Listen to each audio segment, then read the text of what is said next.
Middle ઈસ્ટમાં જે યુદ્ધની પરિસ્થિતિનું નિર્માણ થયું છે, જેના પગલે ગેસમાં 50%નો કાપ મૂકવામાં આવ્યો છે.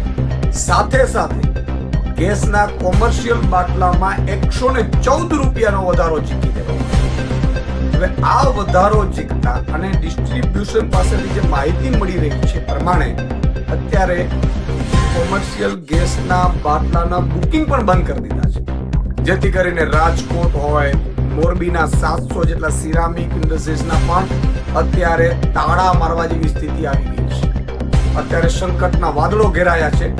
ન માત્ર રાજકોટ કે મોરબી કે મેટોડા કે વેરાવળ કે શાપર, પરંતુ લગભગ રાજ્યના મોટા ભાગના ઉદ્યોગો ગેસ આધારિત ચાલી રહ્યા છે.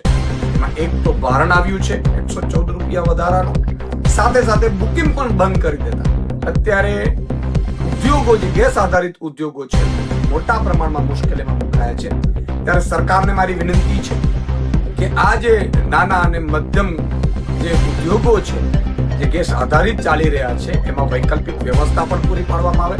સાથે સાથે એમને યોગ્ય શું થઈ શકે એમની રજૂઆતો સાંભળવામાં આવે અને એનું નિરાકરણ કરવામાં આવે. કારણ કે મોટા ભાગના ઉદ્યોગો અત્યારે ગેસ સપ્લાય બંધ થવાના કારણે, તો મોંઘું થવાના કારણે ફટોફટ બંધ થવા લાગ્યા છે, જે ખરેખર દુઃખની બાબત છે. એટલે સરકારે તુરંત આમાં દખલગીરી કરી અને આ ઉદ્યોગો માટે એક સારી વ્યવસ્થા, વૈકલ્પિક વ્યવસ્થા ઊભી કરવી જોઈએ અને એના ભાગરૂપે આખા ગુજરાતના જેટલા પણ નાના મોટા ઉદ્યોગો છે એને અસર ન થાય એવો પ્રયાસ કરવો.